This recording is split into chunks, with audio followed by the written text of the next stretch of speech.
Welcome to Check In with Jason Lauritsen, a podcast where we explore how to create human, connected workplaces that employees love and that fuel organizational success.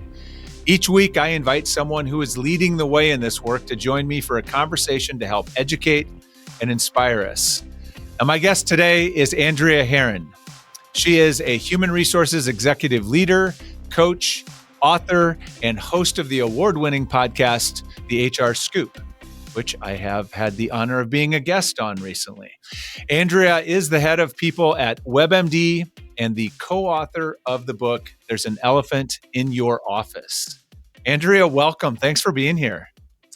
Thank you for having me. It's nice to be the one getting asked the questions this time. We're switching seats, as it were.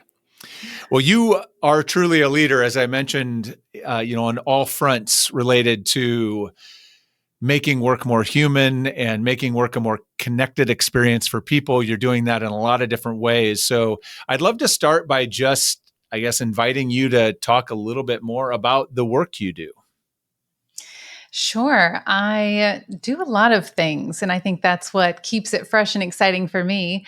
But, I've been doing HR for almost 20 years, which when I say out loud doesn't feel possible, yet here we are. I've had the pleasure of working in a variety of environments, which I think has been very fulfilling from, starting in plastic manufacturing, going to energy conservation for some good karma, leading up HR for the Oregon Humane Society, which I could just never get tired of puppies and kittens. And, now working for a big healthcare tech company and leading HR for WebMD. So that's, the day job. And I do love all of that. And hopefully, we're going to get into some of the details of that. But I do also care a lot about mental health. I mean, we all should. But you mentioned the book, and I did write that together with my sister who had, a mental health crisis at work. And we decided to write that book afterward together to shine some light and give some real tactical information on how workplaces can do better. And that was before 2020. So we even did a second edition in 2022 to talk about remote work and how that factors into mental health. So I love speaking about that and leadership and culture and leading the way because we're going to continue to move forward. So why not make it, as amazing as we can? Well, I want to talk about all of it. I want to get into all of the work. That's you and I think, are interested in many of the same things, hence why we're back here again, I think, having another conversation. Yes. But I am curious, as someone who has spent a couple of decades in this work, sadly for me, it's even longer than that. How did you find your way into this work? I know I'm always curious about how people find their way to HR, because it rarely seems that people find our way here on purpose. It sort of ends up being we're interested in this and find out we can do that in HR. So I'm curious what it was for you. How did you find your way into it? Yeah, you're right. I love hearing how people landed in HR. And I am one of those rare cases that I knew what I wanted to do right away. I did an HR internship in grad school and never looked back because honestly, my grad school and undergrad degrees were in psychology. And so I knew at the time I was too sensitive of a soul to do one-on-one counseling with people's personal lives. I knew that wouldn't be a healthy boundary for me. And so I thought, well, how can I still help the most people and do this kind of work? And so HR came to mind, and I love it. I have always done it, and I'm just one of those rare birds. I love that. I think maybe you just were... maybe you had the ability to kind of discern what it is you wanted to do earlier than most of us, I guess, because then I relate to the comment about the counseling. For me, it was pre-med. I went to school as pre-med. It wasn't psychology, but I realized that I just didn't have the empathic capacity kind of to take on all day long with people who are sort of on their worst day or are hurting, couldn't do it. So it just took me, the better part of a decade to figure out where I should be doing things. So you were just a lot smarter and faster to get there, I think. Well, Let's call it that. Let's go with that. Just take the win for Okay. today. All So, right. well, so what has kept you in it? What do you love about this work the most? So, what I love about it is the variety. And I love that after all these years, I can still be surprised. And people just, they're out there peopling all over the place. And my ability to grow my compassion and empathy and understanding never ceases. And when I can help someone else in their journey and make their workday, work life a little better, or make a leader a little bit of a better leader, I just find it incredibly rewarding, and it makes up for all of the, back end thankless tasks that it makes up the majority of the job.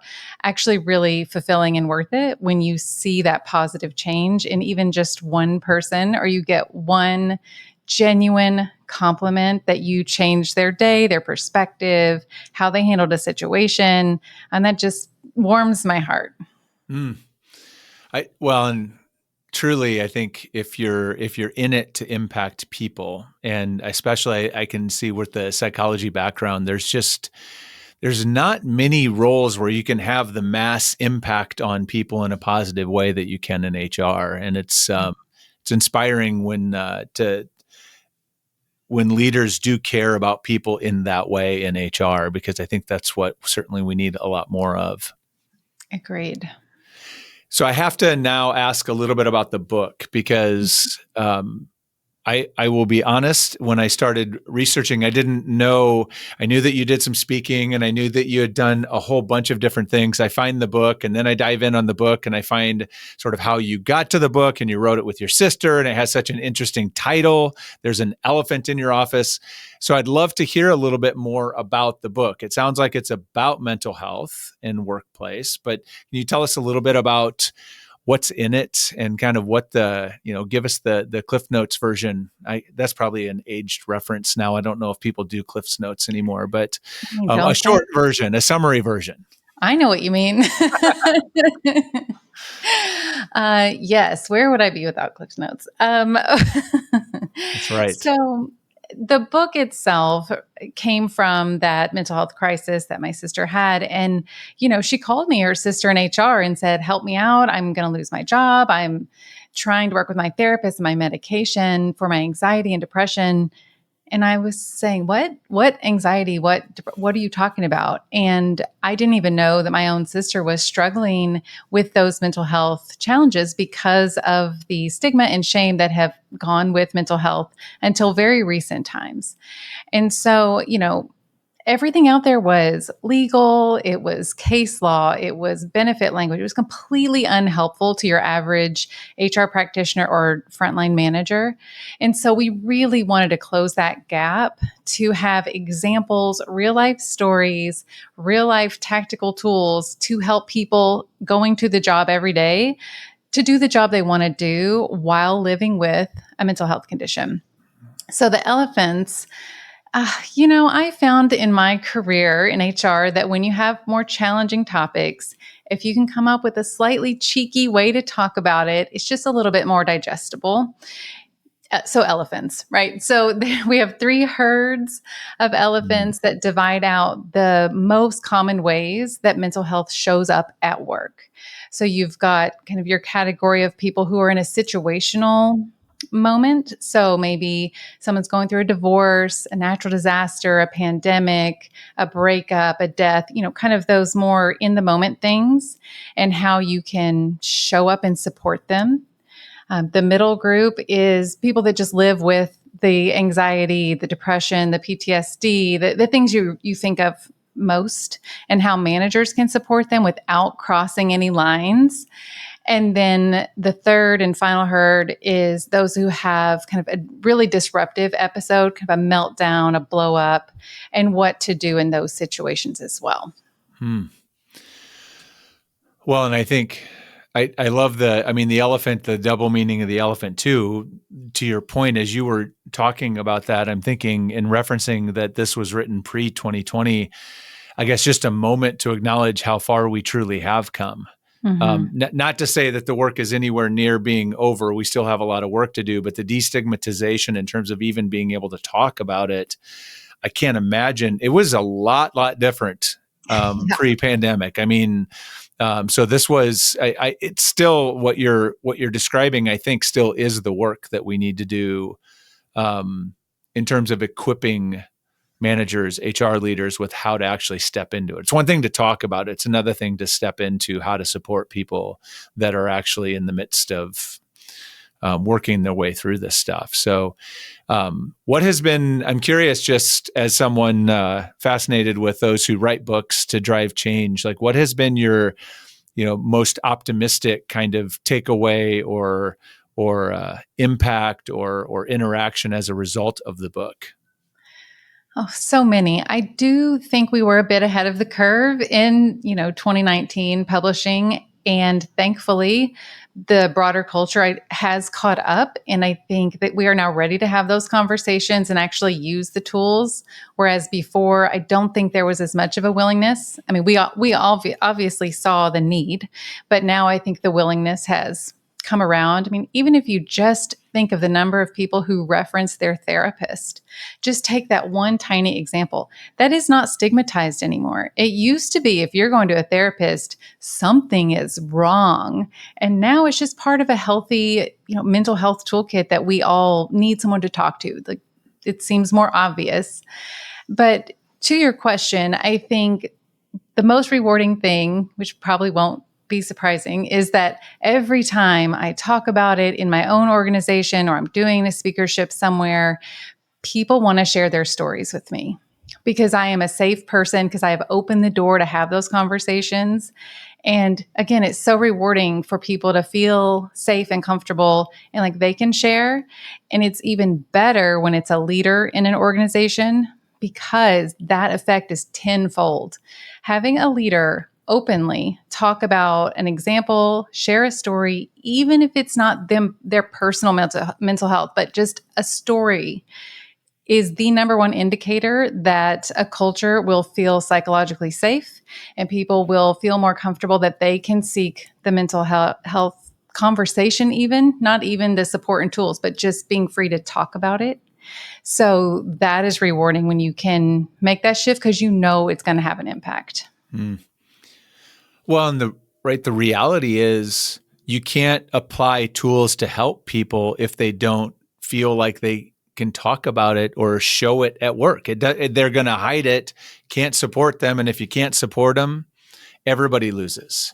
So that's awesome. We talk about cubicle camouflage and invisible elephants because nobody wants to feel othered or feel like people are looking at them negatively at work. I mean, people want to show up and do their job. And so those who are managing mental health used to feel like I've got to blend in and I've got to hide all these things and work triple hard just to maintain normal, whatever that means. And so they're not able to give that energy to the work product. So the more we can just make it normalized, actually productivity and engagement goes way up. Amen. Yeah. One more quick fun question to get to know you before we dive in on some of your work at WebMD. What do you do for fun when you aren't doing the work of HR executiving? Is that a thing, doing the HR executive work? Sure. I try to have a lot of fun. I think fun is really, really important, especially as adults. We don't tend to have enough fun. So I do spend a lot of time at various fields watching my two boys play all the sports. But just for myself, I love to go dancing. And I've recently started getting into roller derby. No kidding. Well, that sounds like that would be a conversation for probably a whole nother podcast. That's a fascinating thing to observe. I can't imagine what it's like to be on it. I personally can't even stand up on roller skates for very long, so that would not work for me, but that is amazing. Thank you for sharing that. Yeah, I'm not great, but it's okay to be new and a beginner at something as an adult. It's humbling in like a very good way. I bet. Well, and I have heard that the culture around, and I don't know if I watched, I've heard this from people, and then I watched, I think, a documentary at some point, that the culture of roller derby is super like supportive and empowering. Very supportive, very inclusive, very empowering. Yes. Awesome. Well, I didn't expect to be talking roller derby today, so that's a win. So thank you for sharing that. Yes, you are.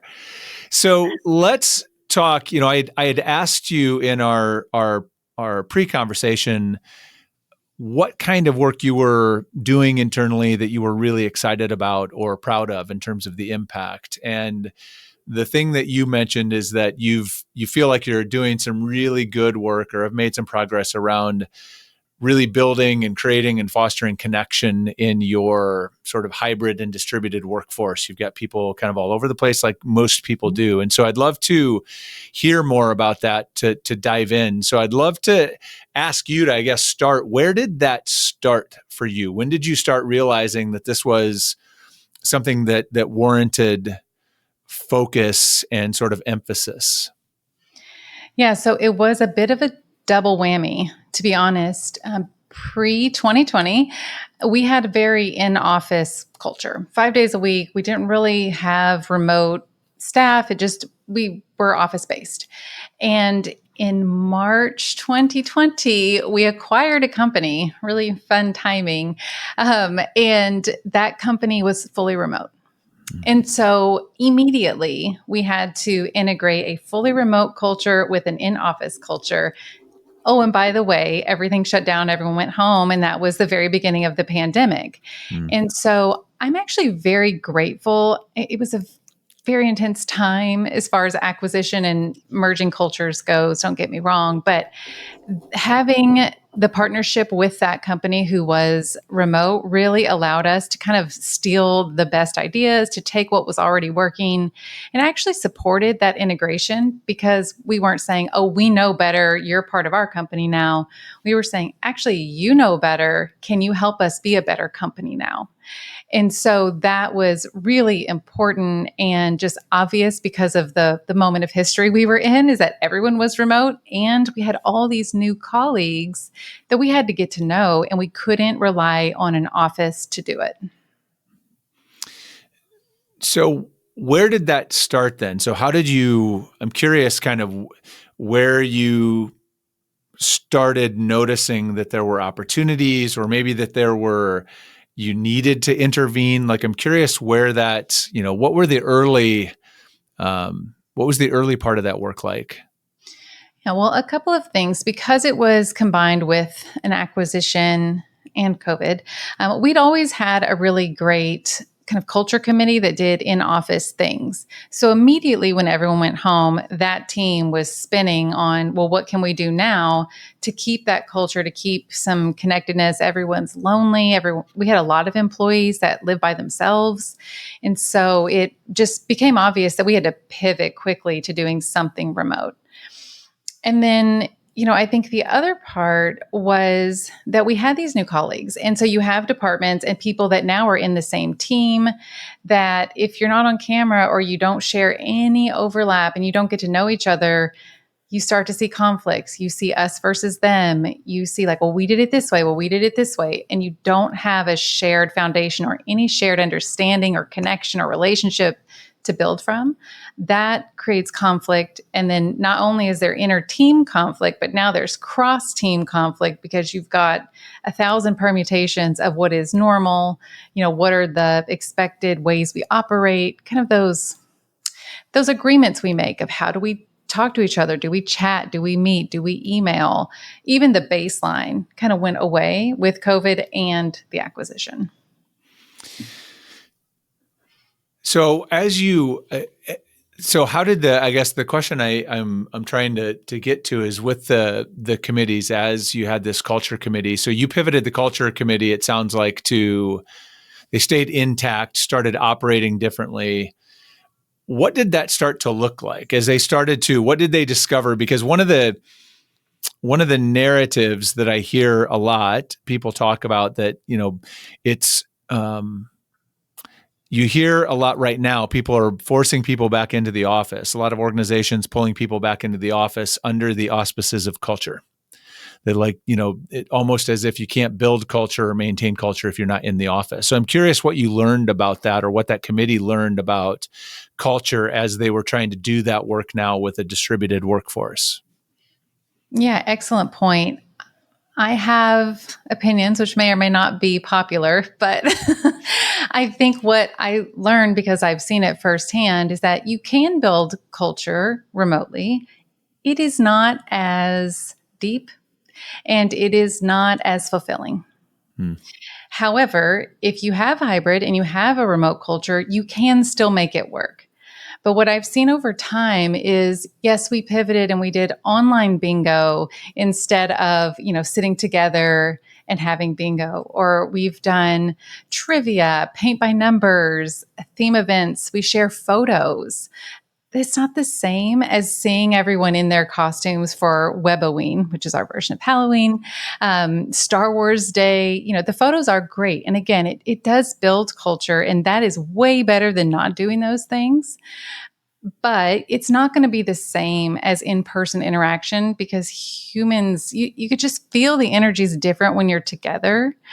The middle point is if you have events online where cameras are required or at least normalized so people can see faces, that's better also because body language, right? Like we are visual creatures. And so, you can have an event and have everybody on listening, but if you're not seeing each other, the quality of that interaction is subpar to being on video, which is subpar to being in person.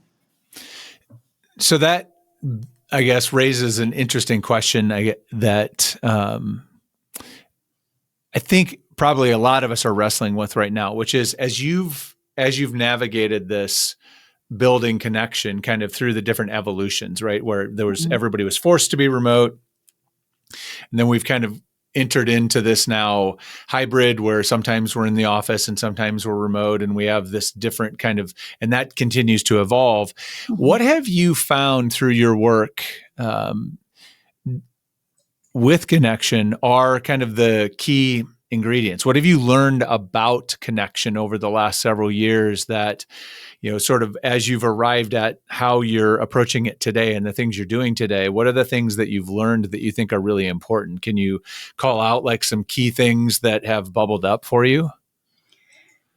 Yeah. So I don't know if this will directly answer your question, but one thing I've learned that I think I wish more people knew is who's on their culture cabinet or their culture committee. And I'm not talking about a formal one. I'm talking about the informal one. So what I learned quickly, especially once everyone was remote, because you have less control over, all of the messages and in-person things, is that there are 3 categories of people that you want to pay attention to from leadership or HR when you're looking at culture. And that is your influencers. So these are your go-to people that create buy-in and help push ideas forward. These people may or may not be managers or leaders. That part's not important. But who do you know that is going to help push things forward? There's the energizers who are your cheerleaders, your pump up crew. They're always like excited. They're the first ones there. They help hang up whatever it is. And then there's the blockers. And we all know them. They're the naysayers that complicate the situation and they ask those really challenging questions. And a lot of times we want to ignore that. We want to just kind of move on, be like, oh, that's just so-and-so. What I think is a huge miss is to do that. Instead, you need to include those people up front, because if you can get them on board, that would be dreamy. They might become an influencer, but even if you could just neutralize the chatter later, you are going to be in such a better position, because you're never going to have an event or an activity that everybody likes, and you shouldn't, right? People that opt in want to be there, and people that don't opt in, this is another thing I've seen, they still know you're doing it. And that part still matters, because I have never heard, oh, we don't do anything here, even from the people that never show up, because they're choosing to not show up, but they know you're doing it. And so A for effort on that. Yeah. Well, and those 3 groups aren't, that's representative of a small percentage of employees, right? Yeah. There's the majority of employees are either participators or not participators. Right. In a different range, but identifying those people and really engaging and leaning into them and getting them involved. That is something I think that gets overlooked. I'm going to you said it as if it's a sort of standard practice that people do a culture committee or culture cabinet. And I do not think that is, at least that's not been my experience. Okay. So can you talk about what that looks like? How does yours work? Oh, I'd love to. Yes. This is just, I love this because it doesn't fall to just HR. I think in a lot of organizations, the HR team becomes the party planners, they become the office coordinators. And maybe if you have someone that's really interested in that, but it doesn't work. You need some grassroots support and you need it to be cross departmental, but you can't volunteer people to do it. Okay. So for one, you have to set the expectations up front. We're going to meet twice a month for 30 minutes, and you might take on one activity a quarter. You kind of got to give people an idea of what they're signing up for. And then they get to come up with the ideas and ping their peers and find out what might be fun and pick the place that you're going to do a thing, even if it's online. I know one year, a great idea that came from a brand new member of our culture committee was to do an online magic show for our holiday party. This was during COVID and we weren't together. And I thought, okay. I mean, we can go with it. I don't know. And it was awesome. So you're going to keep the ideas fresh because you're going to have people from various departments. And then the other key piece is allowing them to rotate off, if it becomes too much or not fun. So maybe once a year, have a check-in, like, are you still in? Maybe get some new people, but just keep it moving because you don't want it to be obligatory or boring or like, oh, this is the month we always do the same things. Your attendance will drop off. Got it. Which sounds like a great,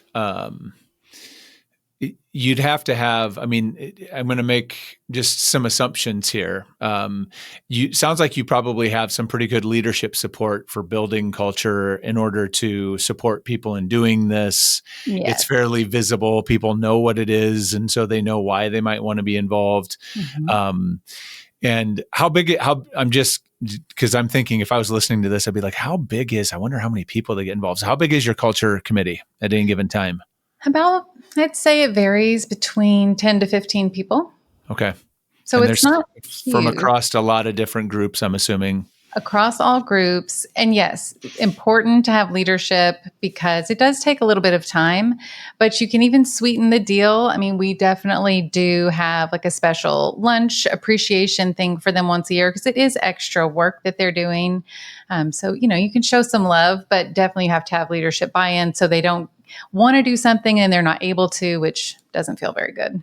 Got it. So I'm curious recently, what have you done recently when you think, your workforce you're in hybrid, right? If I remember correctly, tell me a little bit at least about that. Cause I know that would be a question someone might have. Yeah. So we are hybrid about 3 days a week in the office. However, we still, because we've had an acquisition of a fully remote company, and then we actually last year acquired another fully remote company, it's hybrid, but we are mostly remote. Okay.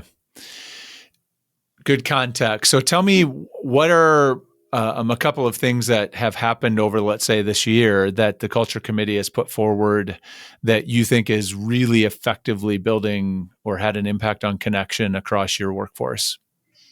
So the first one is we have peer-led kind of training and education sessions. Any size company can do this. So let's say there's someone in tech and you have a new tool or a new platform. They will lead sessions that teach the rest of us who don't maybe understand it quite as thoroughly how to work with it or troubleshoot questions. Or let's say you have someone in marketing who's really good at communication or writing. They could do a writing skills class for your sales enablement or just anybody, because we all write.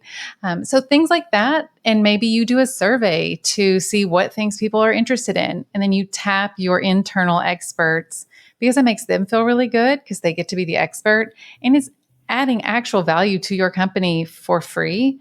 You could always maybe do a gift card or a lunch or something for the person giving the training if you wanted, but most of the time I've found that they're just excited to share that information. You said two things. That was the first one. What was the second one? So the second one didn't exactly come directly from that culture committee, but it is something we have been doing that I love, and it is peer-to-peer mentorship. So we have partnered with Imperative, which is a great user-friendly platform that it's just all set up. They do all the back end work for you, but you could do this yourself and come up with a list of questions and guide the conversations. But allowing peers to meet and to ask each other thought-provoking, more personal development and work development style questions has done wonders for that inner team and interdepartment like functionality. The drama is down, the conflict is down. And what I've found has been one of the most beneficial things is that now you have this connection between this department over here, which sometimes runs into issues with this department. And these two people know each other. They've had real conversations and they will just proactively go talk to each other to help figure it out versus, we have to go work with this group and they're going to give us pushback and whatever. So the peer-to-peer mentorship has been a real game changer. So can you share a little bit of let's talk about give us a breakdown of what a peer-to-peer session looks like. Give us an example of one and kind of how that works. Cause I think it's such a cool, powerful concept that at the surface sounds good, but it's like, okay, what does that actually look like? So tell us what it looks like. Yeah. So at least the way we use it is you set a meeting time. Well, first of all, you get matched and you take a little assessment to make sure we're matching managers with managers, individual contributors. And we decide if we're doing within teams or between teams. We try and mix it up. And so once you're matched with your partner, then you have your session, you log in, and there are, I think, 3 questions that you will ask each other. But before you do that, you do a one-word check-in. Am I feeling tired, stressed, anxious, excited, whatever? And then you have the conversation with your peer, like what's working well for you this week? What is a goal that you want to go for, but you're afraid to, and why? And you really talk to that person as much as you're comfortable with. And you can make follow-up notes that just stay with you to follow up with them next week to ask if they did whatever they said they wanted to do. So it's a little bit of accountability and just kind of a safe place to talk about something you want to do, but you're nervous with someone who understands the internal dynamics of work. Because work friends are a different breed of friend who understand differently, right, than just your outside of work friends. And then at the end, you do a one word checkout question, like how do you feel now after your conversation? And what we have seen is the trend, 2 things. One, the trend of before words to afterwards, always positive line. Every single time people feel better, even if they were like, I'm overwhelmed, I don't have time for this. They always feel better after. And then even more interesting over time, because we've been doing this for maybe a year and a half now, the before words have gotten more positive, which is just a really cool trend to see. You're like, oh, you're coming into meetings less stressed than you were a year ago. That is good to know. That's great to know. And I wonder there's probably a lot of things driving that. Part of it might be too, that just generally understanding what these meetings are about too, like just a positive expectation heading into it perhaps is impacting it too. That's great. Well, thank you for sharing that, because I know that peer-to-peer mentoring can be used in a lot of different ways. Some people have very different, from one meeting to the next is a different kind of conversation and all those sorts of things. But that's a great example. And I appreciate you sharing that. And like you said, it's something that there are great tools to help you with it, like Imperative that you're using, but it's a simple thing that you could implement on your own. So thank you for that. So I would love to shift gears a little bit to ask you right now, what's a challenge that you're currently wrestling with in your role? Yeah, I'm sure you've heard this before, but it's AI.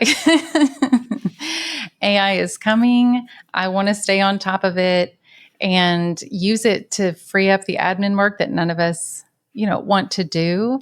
And what I think really is just stuck in my brain is that when we think of Gen Z and certainly Gen Alpha, they are going to grow up with AI just like some of us. Maybe we were older, but certainly the younger people in the workforce grew up with the internet. right? It is a parallel. So we can't wait to figure it out. And it's changing so rapidly that I really want to keep up with it. And yet it is kind of overwhelming because it's brand new. So how are you tackling that? I'm curious, like what's been your approach to stepping into the AI exploration? Yeah, I mean, I definitely have listened to webinars and tried to hear from people who know more about it than I do. And also, I've just been playing with it. And what I've found that's been really fun is to have it to help write an email. Let's say a benefits open enrollment coming up. You can take your email from last year, put it in there, and say, rewrite this in a better way for this upcoming, and then tweak it or ask it, what are the tools that I could be doing to develop my managers for this specific topic. And so I've just been trying to play with it. And we should asterisk, like, don't just take it copy paste. Like, you still have to edit, you still have to do your end of the work, but you've got to get in there and play with it. Yeah. And there's so many that it's so impressive. It's easy to get overwhelmed by what it does on the surface, but you also need to remember that there's all kind like you said, I use it oftentimes to do research, to supplement research, but some of the tools I find I use it to do research. I'll ask it to return the source. And even when it sends the source back, the link is broken. It doesn't go anywhere. And then I can't find that data anywhere. So I'm like, you have to be very thoughtful about what you're doing and check your work. So that is great advice. Like, yes, play with it, but also, double back and dig in and see what's working and what's not. So yeah. I think think that's the other thing that is not to be forgotten is, depending on what kind of work you're doing, there is a fear that AI will replace some people's jobs or parts of the jobs. And so you don't need to ignore that either. I would say get in front of it, talk about it, and instead of letting those people just linger in no information, maybe ask, have you played with AI? Is there a way we could use it to free you up for some of the things you don't want to do these other things you're more interested in? So I'd say don't ignore it and hope nobody notices AI and that maybe it will take some of their pieces of their job, but instead address it up front and reframe it to have them involved. So it's not just fear-based. That is great advice. The way I frame that up always is I just remind people that uncertainty kills engagement. Uncertainty is the sort of the enemy we're fighting every day. And so if you can create some clarity for them as to what's happening or what might happen, that's always better than no information. So great advice. So I'd love to invite you to think for a moment too, as we transition and get ready to close here, to think kind of aspirationally about the future. And I'm going to ask you to think out 5 years into the future. And I want you to think about what do you hope in 5 years is different about work than it is today? That's a good question. I'll be very idealistic because we have plenty of time to get there. Yes. And for me, I think there's more cohesion and understanding that as people in the workforce, we are way more alike than we are different. Again, work is a great equalizer because you've got people you spend all day with that you would never cross paths with outside of work, intergenerationally, just culturally. And you're all there to do a job together. And if we can empower ourselves, we will empower those around us. And when we take care of ourselves, it only makes other people better. It's just this self-reinforcing positive feedback loop. So if we can have civility and realize that we are way more alike than different and act accordingly, that would be my greatest hope for the next 5 years.